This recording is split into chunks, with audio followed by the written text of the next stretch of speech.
Hello everyone. आज की इस वीडियो में हम पढ़ेंगे लीनियर रिग्रेशन के बारे में। लीनियर रिग्रेशन एक एल्गोरिदम है जो कि मशीन लर्निंग में सुपरवाइज्ड मशीन लर्निंग के अंडर आती है। तो इसके बारे में सुपरवाइज्ड अनसुपरवाइज्ड रीइंफोर्समेंट के बारे में भी मैंने एक वीडियो में एक्सप्लेन किया है, तो you can go and look at that. Supervised is basically जिसमें output labels input labels given रहते हैं, डिपेंडेंट एंड इंडिपेंडेंट वेरिएबल्स हैं, उन पे ट्रेन करते हैं, फिर हम टेस्ट डेटा के लिए प्रिडिक्शंस करते हैं, राइट। तो आज हम पढ़ेंगे लीनियर रिग्रेशन के बारे में। लीनियर रिग्रेशन भी दो टाइप्स का है। Slowly slowly this videos we will cover. First is simple linear regression and second is multiple linear regression. तो सिंपल लीनियर रिग्रेशन क्या है? जिसमें आपके पास वन इंडिपेंडेंट वेरिएबल है and dependent variable is also one, and multiple में आपके पास मल्टीपल इंडिपेंडेंट वेरिएबल्स हो सकते हैं। Got it this much? अब हम स्टार्ट करेंगे, ध्यान से इसको पढ़ेंगे, mathematical intuition everything in depth. तो सबसे पहले हम देखेंगे one independent variable which is the simple in this video. तो सबसे पहले अब हम ये जानते हैं कि लीनियर रिग्रेशन को आप कौन सी टाइप्स में यूज़ करेंगे, मतलब कैसा डेटा होगा तब आप लीनियर रिग्रेशन को यूज़ करेंगे, सिंपल लीनियर रिग्रेशन को। तो जैसे कि अगर आपके डेटा में कोई लीनियर पैटर्न है, जैसे मैं बोलती हूँ स्टडी आवर्स और मार्क्स का, मतलब इन जनरल बोल रहे हैं, एक्सेप्शंस होती हैं ऑब्वियसली। सम स्टूडेंट्स, कुछ स्टूडेंट्स कम पढ़ेंगे तब भी ज़्यादा मार्क्स ले लेंगे, कुछ ज़्यादा आवर्स भी पढ़ेंगे तब भी कम मार्क्स आएंगे, दैट इज़ देयर, वो एक्सेप्शन है। लेकिन जनरल परसेप्शन से बात कर रही हूँ। स्टडी आवर्स और मार्क्स का क्या रिलेशन है कि अगर स्टडी आवर्स ज़्यादा होंगे तो आपके मार्क्स भी इंक्रीज होंगे, अगर स्टडी आवर्स कम है तो मार्क्स भी डिक्रीज होंगे। तो इस तरह का जो डेटा है वो लीनियर रिग्रेशन की प्रॉब्लम्स में फिट करता है। जैसे कि हाइट और वेट, जैसे जैसे हमारा हाइट बढ़ता है वैसे वैसे हमारा वेट भी बढ़ता है। तो जैसे कि लेट से अगर मैं आपको बोलूं कि आपको हाइट के बेसिस पे वेट को प्रिडिक्ट करना है, given height you have to predict the weight. तो हाइट मेरा क्या हुआ? इंडिपेंडेंट वेरिएबल, जिसे हम ऑल्सो बोलते हैं इनपुट वेरिएबल, और डिपेंडेंट वेरिएबल होता है output variable. Always remember this, इससे आपको हेल्प मिलेगी। आउटपुट वेरिएबल को हम बोलते हैं डिपेंडेंट वेरिएबल। अगर मैं डिपेंडेंट वेरिएबल बोलूँ मतलब क्या आपका आउटपुट आएगा वो सब कैलकुलेशन के बाद, ठीक है। तो ये आपको समझ में आया कि लीनियर कब हम यूज़ करेंगे? जब दो वेरिएबल्स के बीच में कोई लीनियर रिलेशनशिप है, जैसे कि एडवर्टाइजमेंट और सेल्स का रिलेशन। कि अगर मैंने किसी चीज़ के लिए, फॉर एग्जांपल मैं नॉर्मली कोई चीज़ बेचती हूँ और मैंने उसके लिए एडवर्टाइज किया, तो सेल्स में तो इंक्रीमेंट आएगा ना। ओके, तो लेट्स से मैं स्टडी आवर्स और मार्क्स को ही देख लेती हूँ, या मैं हाइट वेट को ही देख लेती हूँ। Okay, given the weight you have to predict the height, ये मैं देखती हूँ। ओके, तो जो भी इंडिपेंडेंट वेरिएबल्स हैं, जो इनपुट वेरिएबल्स हैं, उन्हें हम एक्स पे प्रोजेक्ट करते हैं, एक्सिस पे, और आउटपुट वेरिएबल्स और डिपेंडेंट वेरिएबल्स को हम प्रोजेक्ट करेंगे वाई एक्सिस पे। तो ये मेरा एक्स एक्सिस, ये मेरा वाई एक्सिस। मैं देखती हूँ कि मेरा इनपुट वेरिएबल जो गिवन है वो मुझे वेट है, और वाई है गिवन हाइट, ठीक है। तो लीनियर रिग्रेशन में क्या करना है? पहले तो you have to plot the points कि कितने वेट पे कितना हाइट है, जो भी डेटा आपको गिवन है। ओके, लेट्स से मेरा डेटा जो गिवन है वो मैंने प्लॉट कर दिया ये एक्स एक्स पॉइंट्स पे, जस्ट सी टू इट। तो ये मेरा डेटा है plotted, okay, something like this. Okay, तो मैं देख रही हूँ कि अगर मेरा वेट बढ़ रहा है तो मेरी हाइट भी बढ़ रही है। Okay, they have a some kind of linear relation. अभी I am, pardon my drawing, but just try to understand what I am trying to say. Okay, तो अगर मुझे इसको कोई लीनियर लाइन में रिप्रेजेंट करना है, ओके, तो हो सकता है one line is this, one line is this that I can draw this also, I can draw this also. So there are multiple lines that are possible, okay, जो कि इन points में से पास करेंगी और इन दोनों का रिलेशन बताएगी, ठीक है। लेकिन हमें देखना है कि कौन सी लाइन मोर एक्यूरेट है as per this data given, और जो लाइन डेटा में मोस्ट एक्यूरेटली फिट करती है उसे हम बोलते हैं best fit line. Got it? Got it? For example next graph में मैं फिर से यही सेम डेटा प्रोजेक्ट कर रही हूँ, but like little better drawing. This is weight, this is height, and this is my data that I am going to project. A little less data I am taking this time. so that you can understand better. So I'm suggesting that this is the best fit line. Okay, so this will be my, for example, I'm saying this is the line which is trying to fit in more data, like this is nearest line which I can uh, represent my data as. Okay, so what should be the criteria for this representation of the line? Okay, that we will see going ahead, how to select this best fit line. So this is the major problem that you need to understand in linear regression, that how you will say that this is my best fit line. Okay, this is about linear regression. So linear regression will give you the best fit line in between your data. One will be your input data, okay, and this will be your output data. Okay, and this is your output variable. So given the training data, you will train your data to find out the best fit line. And once that best fit line has been found out, for example, test data is given weight as 80. So from 80 here, you will project this line towards the y-axis, and let's say the height is 117. So you will say my predicted output for this is 117. So this is how linear regression works.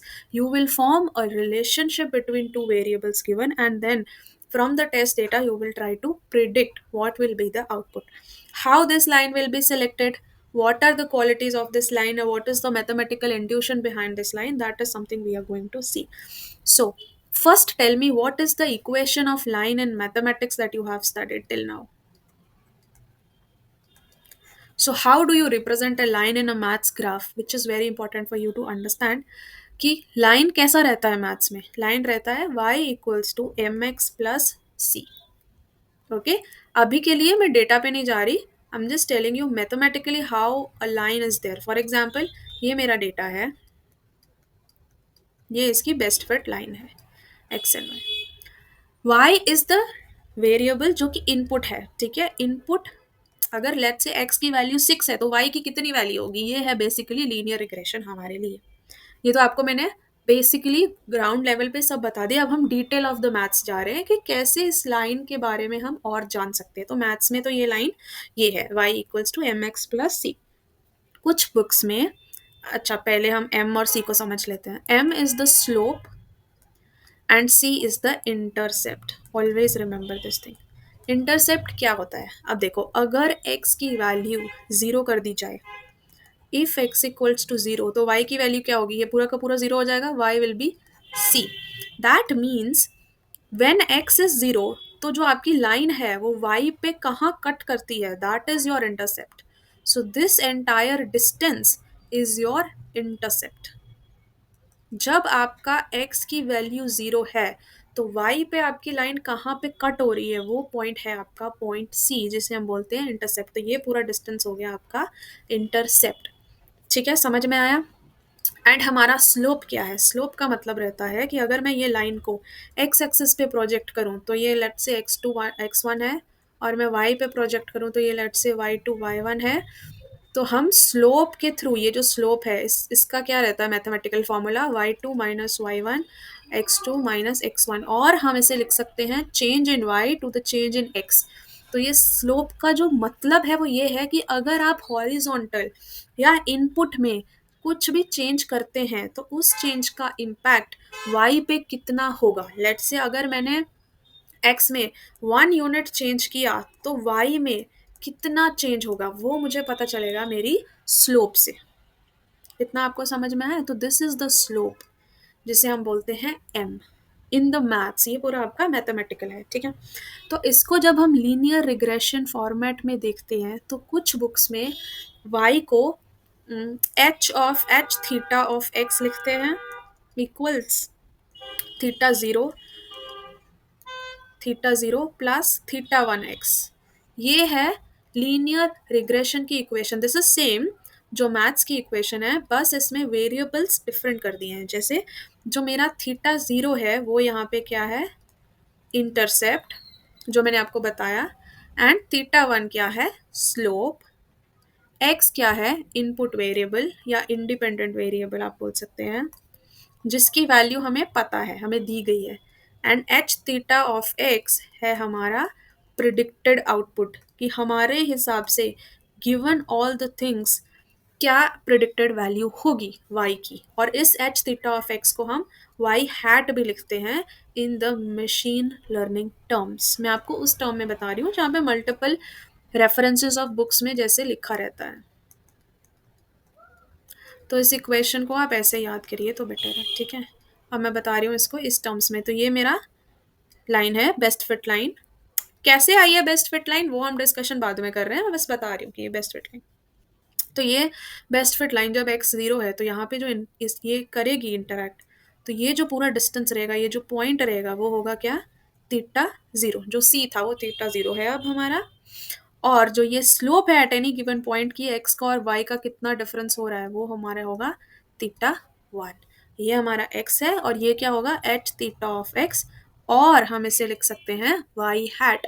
तो ये equation को या तो आप h theta of x करके याद करिए, या तो आप याद करिए इसको y हैट के, मतलब अगर आप ऐसे भी लिखे ना y hat equals to theta 0 plus theta 1x, that is completely totally fine.